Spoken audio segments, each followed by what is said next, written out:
Feel the earth tremble beneath thundering hooves. Crisp mountain air floods your lungs, laced with wild herbs and the mineral bite of snowmelt. Somewhere above, an eagle cries as it rides invisible currents over jagged peaks that seem to pierce the sky itself. As night falls, the soft glow of a felt yurt offers refuge, its woolen walls holding warmth against the alpine cold. This is Kyrgyzstan, the land of the celestials, a Central Asian stronghold of high mountains and ancient motion. Tucked between China, Kazakhstan, Uzbekistan, and Tajikistan, the country spans 199,951 square kilometers, of which nearly 90% is mountainous. The Tian Shan, or Mountains of Heaven, dominate the east with glacier-fed valleys and peaks rising above 7,000 meters, while the Pamir Alay Range carves the southern frontier into stark, vertical drama. Home to 6.7 million people,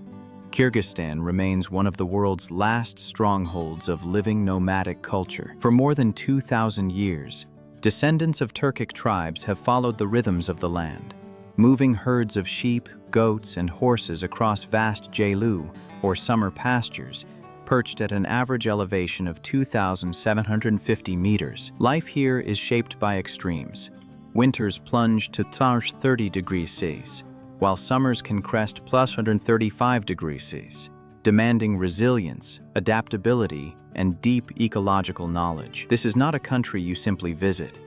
It is a place you enter, measured not in cities crossed, but in passes climbed, seasons endured, and traditions still carried forward on horseback. Here, the mountains do not merely frame life, they define it. This is not the Kyrgyzstan of bustling Bishkek cafes, or the summer crowds lining the shores of Issyk-Kul, where resorts and beach umbrellas cluster along the world's second-largest alpine lake.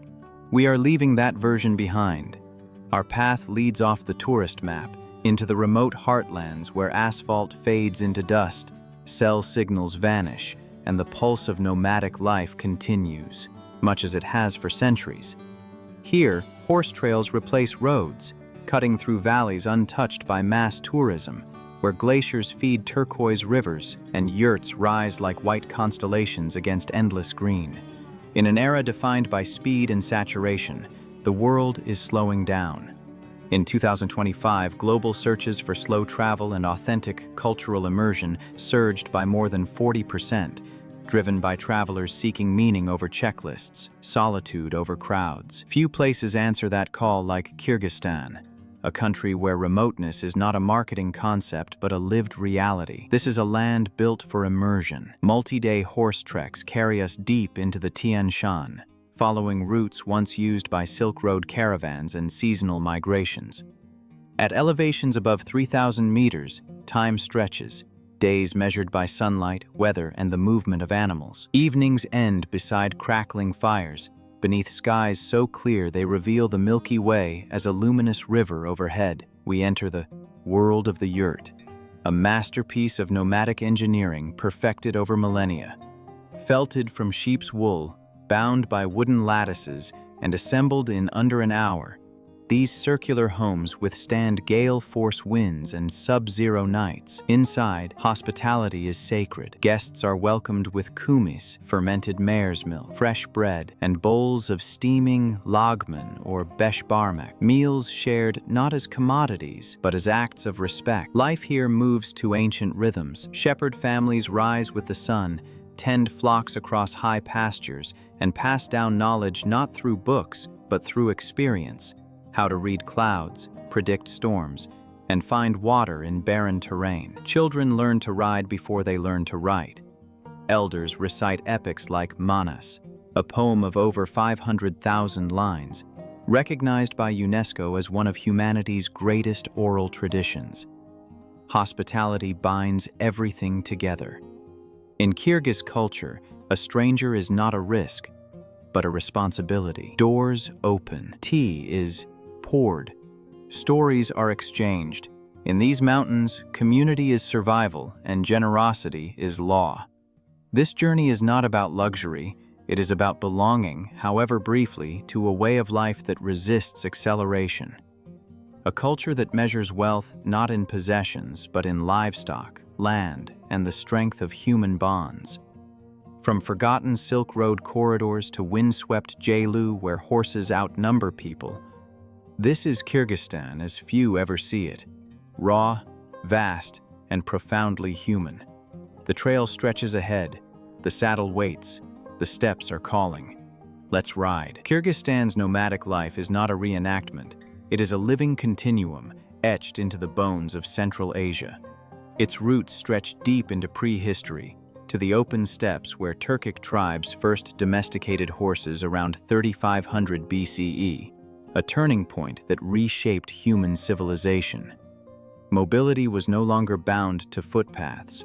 Warfare, trade, migration, and culture itself accelerated on horseback. From this revolution, emerged societies defined not by walls or cities, but by movement. The Kyrgyz people trace their lineage to the Yenisei Kyrgyz, who migrated south from Siberia in the 9th and 10th centuries, carrying with them a pastoral worldview forged in cold forests and wide grasslands. Over centuries, they absorbed influences from neighboring Turkic groups and later from the Mongol Empire under Genghis Khan in the 13th century. Rather than erasing Kyrgyz identity, Mongol rule reinforced it, elevating horsemanship, endurance, and clan loyalty into cultural cornerstones that persist today. At the heart of this way of life is seasonal transhumance, a finely tuned migration between landscapes. In winter, families descend to sheltered valleys. In summer, they ascend to the jailoo, alpine pastures perched as high as 3,500 meters, where grass grows rich from snowmelt and glaciers. These migrations are not symbolic. They are ecological strategies refined over generations, balancing livestock health with land sustainability in one of the world's harshest environments. Home along this journey is the bozui, the yurt. More than a shelter, it is a philosophy made physical. Constructed from a collapsible wooden lattice, kereg, roof poles, yuuk, and a central crown, tunduk, all bound and insulated with layers of felted sheep's wool, a yurt can be assembled in under 2 hours. Its circular design resists mountain winds.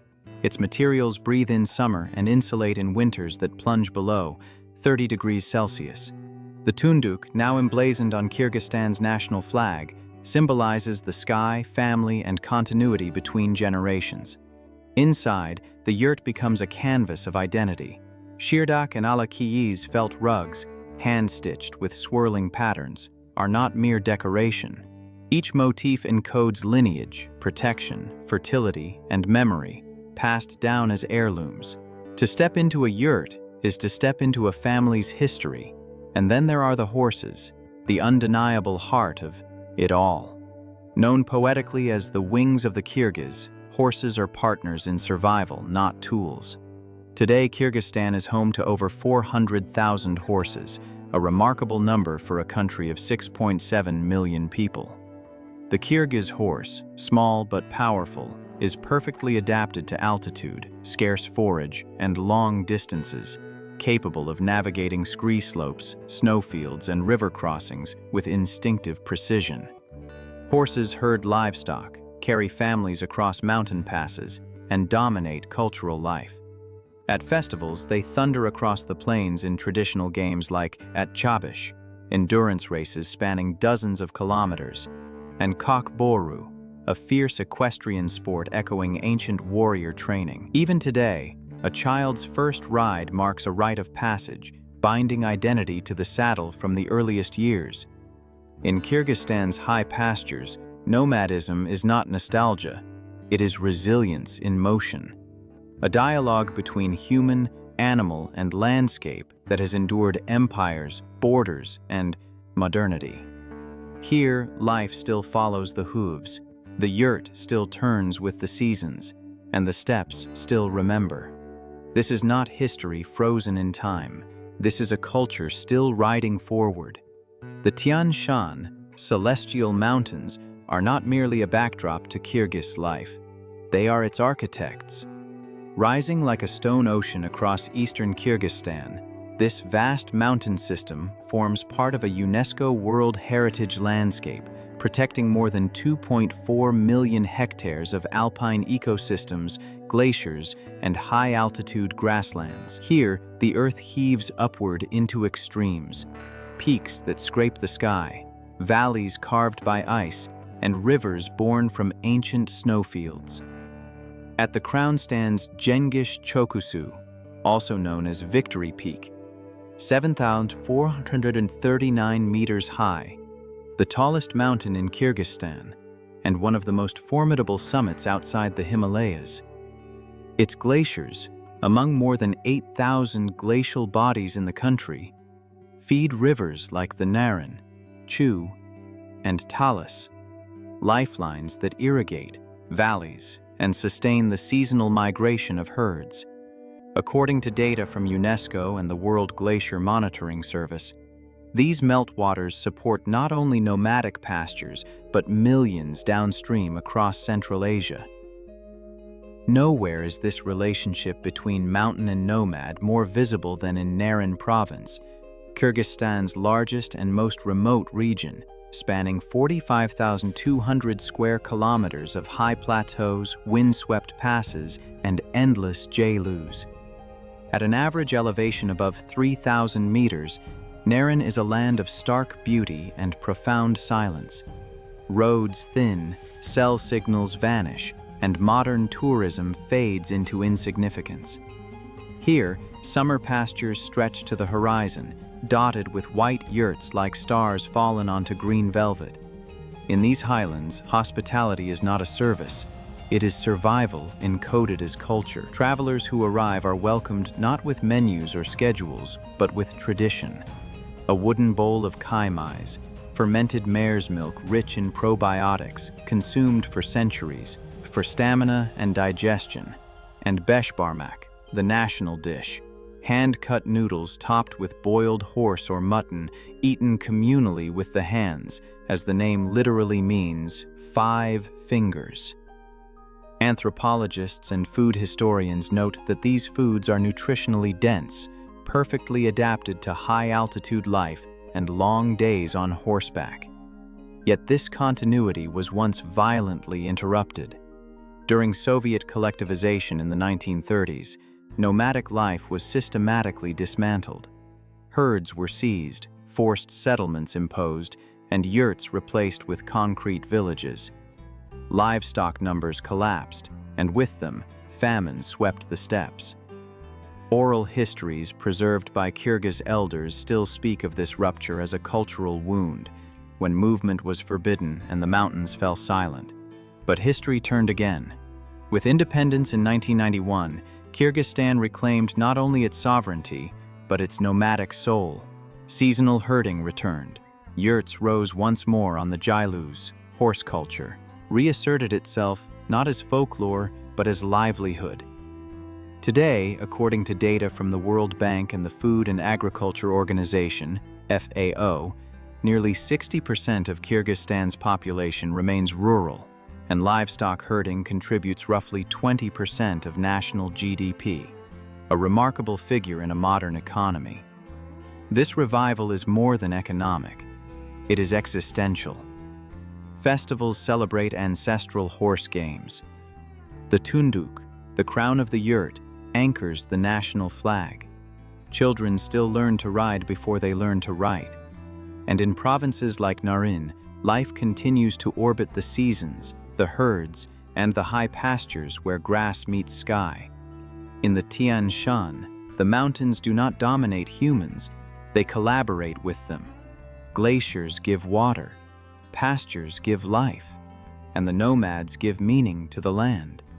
Here, beneath celestial peaks, Kyrgyzstan endures, not as a relic of the past, but as a culture still moving, still riding, still listening to the mountain. Our horse, trek leaves the familiar world behind, beyond signposts, beyond signal bars, beyond certainty, and enters the high spine of the Tian Shan, where maps grow vague and instinct takes over. We begin in Bokonbayevo, a quiet settlement on the sun-baked southern shore of Issyk-Kul Lake, the world's second-largest alpine lake, shimmering at 1,607 meters like a sapphire cradled by mountains. From here, the road dissolves into trail and the panorama route rises into the sky. This is a 3-day ascent into altitude and ancestry, climbing to 3,500 meters through a procession of alpine valleys sculpted by glaciers, meadows erupting with edelweiss and wild tulips, and rivers so clear they seem unreal. Braided ribbons of snowmelt slicing through stone. The air thins, sounds sharpen, every breath feels earned. These journeys are made possible through community-based tourism, CBT networks, locally run cooperatives that connect travelers directly with nomadic families. There are no wasua corporations here, no intermediaries, only people, horses, and trust.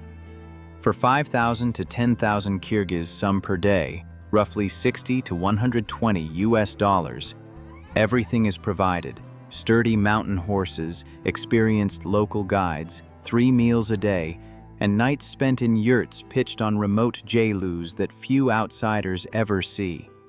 The money stays in the valleys, sustaining herding families and keeping nomadic life viable in the modern age. Day 1 begins in the saddle. 6 hours of riding unfold like a moving meditation.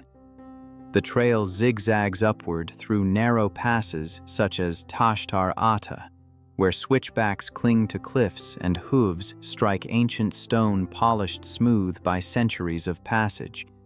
Horses wade through icy streams without hesitation, water surging around their knees. In open basins, wild horses graze freely, manes whipping in the wind, descendants of the same steppe bloodlines that once carried warriors across continents. Lunch is simple and perfect. Bread torn by hand, tomatoes, cheese, tea poured from thermoses, eaten beside a river whose source lies in unseen ice fields above. There is no schedule beyond daylight, no urgency beyond the next ridge. By late afternoon, we crest into Jailoo Jailoo, a vast alpine meadow resting at 3,000 meters, ringed by snow-dusted peaks and brushed by constant wind.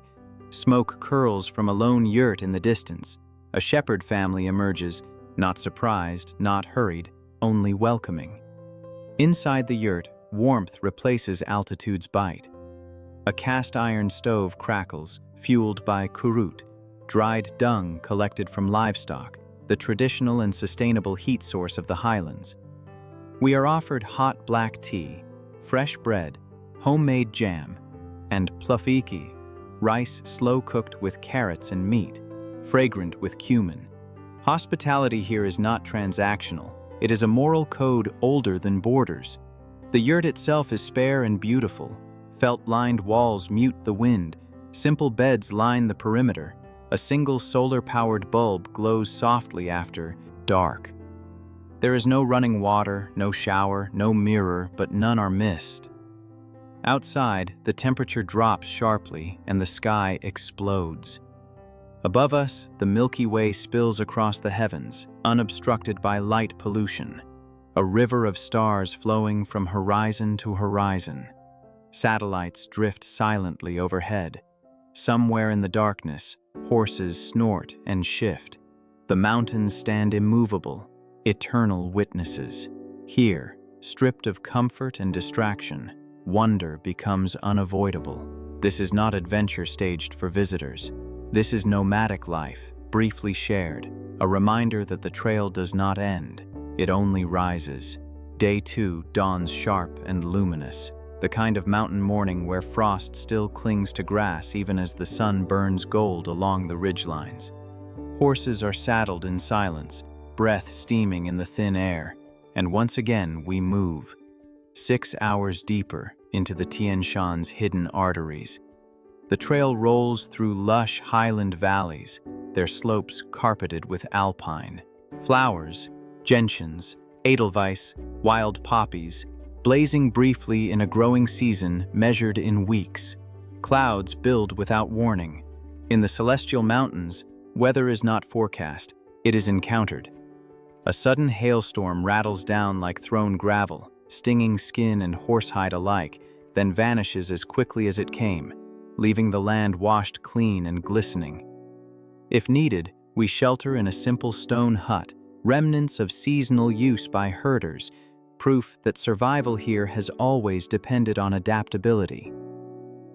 By afternoon, the valley opens into Boz Salkin jailoo, a wide, flower-filled basin resting at 2,800 meters, where yurts stand scattered like white sails on a green sea. This is one of the most scenic summer pastures in the region, wind-brushed, expansive, alive with the lowing of cattle and the distant whinny of horses. We are welcomed with bowls of Kyrgyz, fermented mare's milk, cloudy and sharp, lightly alcoholic, and central to nomadic life for over 1,000 years.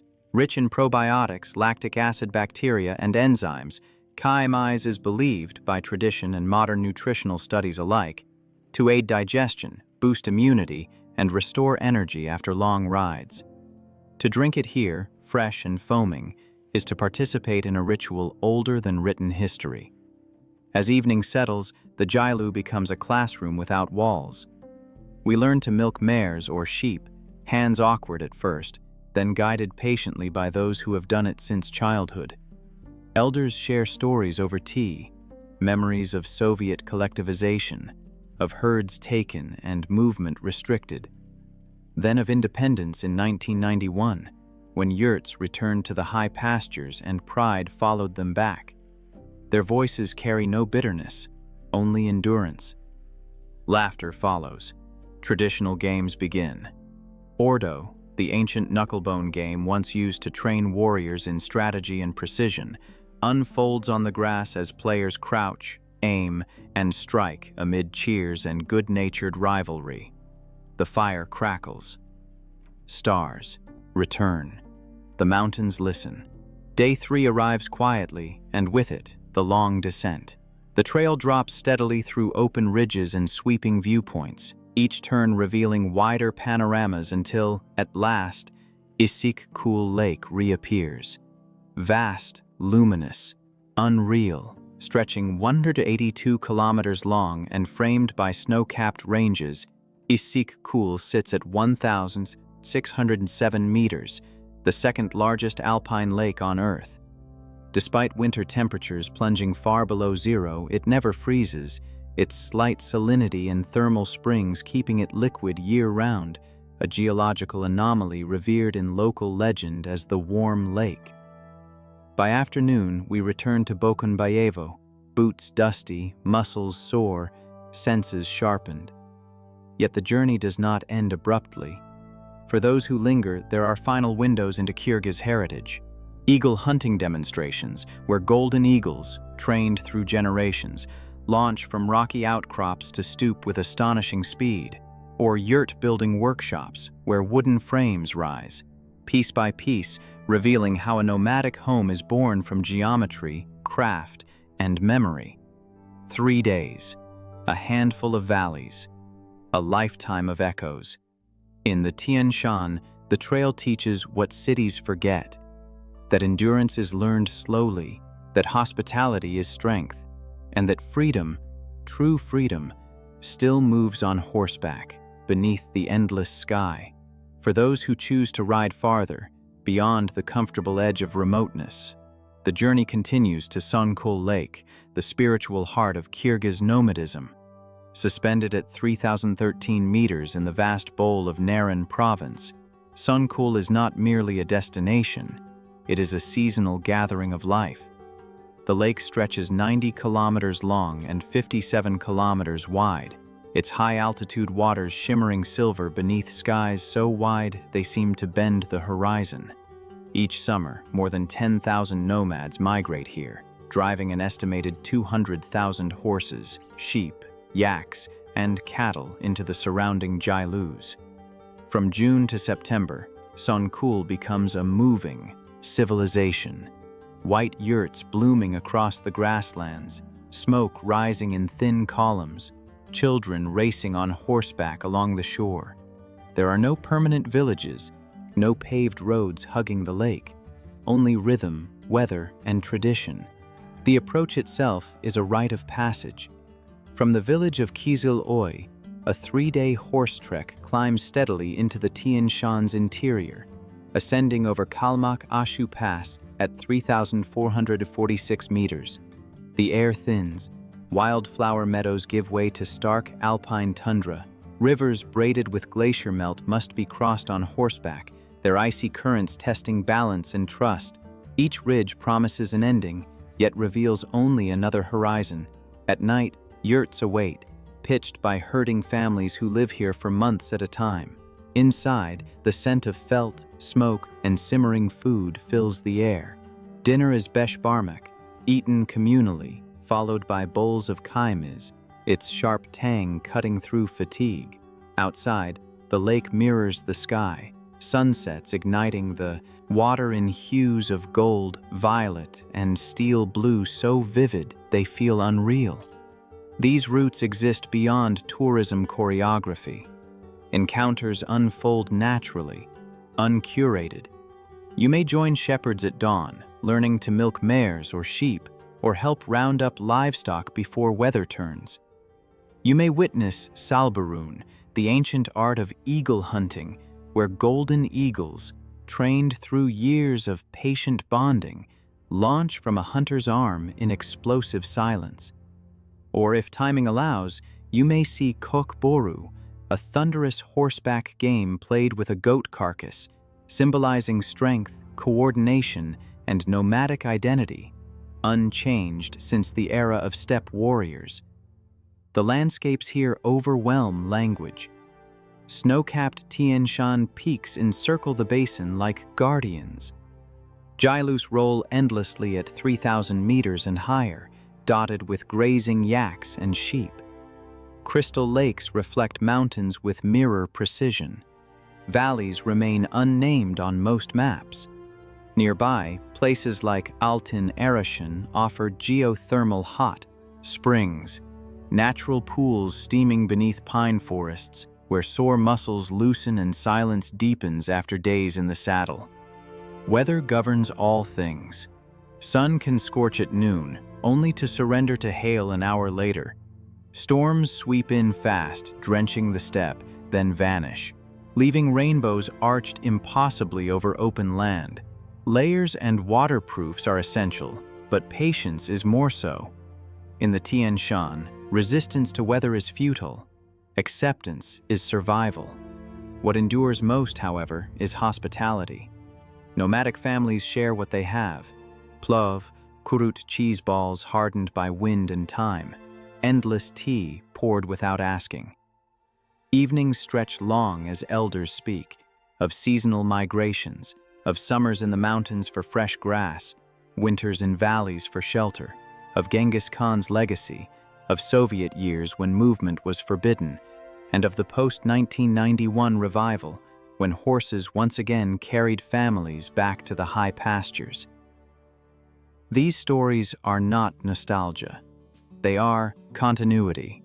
To ride to Songkhul is to witness a way of life still synchronized with land and sky. No schedules, no fences, only seasons, animals, and trust. Here, under endless clouds and celestial peaks, Kyrgyzstan reveals its deepest truth: that freedom is not found, it is lived, one migration at a time. The Odyssey reaches its quiet crescendo not in spectacle, but in belonging. Perhaps it unfolds at an At-Chabish horse festival, where riders surge across open ground in a blur of muscle and dust, hooves drumming like thunder on the steppe. Or perhaps it arrives more simply, on a Songkhul jailoo, beneath a vault of stars so dense they erase all sense of scale. No stages, no crowds, only firelight, wind, and the slow breathing of horses tethered nearby. Around the campfire, bowls of Kyrgyz are passed hand to hand, sharp and warming. Beshbarmak is shared from a common platter, fingers tearing noodles and meat in the old way. No hierarchy, no haste. Flames flicker against felt walls, sparks rise and vanish into the dark. Then an elder begins to speak. The story is Manas, not read, not recited from a page, but remembered. The epic of Manas, one of the longest oral epics in human history, spanning an estimated 500,000 verses, tells of a legendary hero who united scattered Kyrgyz tribes against overwhelming odds. It is a story of exile and return, of loyalty, courage, and endurance in harsh lands. Recognized by UNESCO as intangible cultural heritage, Manas is not a relic. It is a living current, carried by Manaskis, master storytellers who train for years to hold its verses in memory alone. As the tale unfolds, time loosens its grip. The mountains recede. The fire becomes the center of the world. In this moment, listening rather than watching, you understand what tourism rarely captures, that nomadic culture is not defined by motion, but by continuity. This is the essence of Kyrgyz nomad life, resilience at altitude, where survival depends on cooperation, memory, and respect for land that gives generously only to those who listen. Seasons dictate movement, weather demands humility, and stories bind generations across centuries. Even conservation here follows ancient logic. By traveling through community-based tourism networks, these treks do more than offer access. They sustain. Income supports herding families, funds local schools and infrastructure, and reduces pressure on wildlife by offering alternatives to overhunting. In the greater Tian Shan ecosystem, home to rare species like the snow leopard, ibex, and golden eagle, this balance matters. Sustainable trekking helps preserve not only biodiversity, but the human knowledge that has coexisted with it for millennia. As the fire burns low and the stars wheel overhead, one truth becomes clear. Kyrgyzstan does not ask to be consumed. It asks to be met, beyond roads, beyond itineraries, beyond maps. Here, freedom is not advertised. It is earned, stride by stride, pass by pass, season by season. So remember this as the rhythms of the Tian Shan linger in your bones. In the remote heights of nomad life, you do not escape the world. You relearn your place within it. Saddle up, embrace the yurt, ride with the wind. Until the next horizon, let the mountains guide you.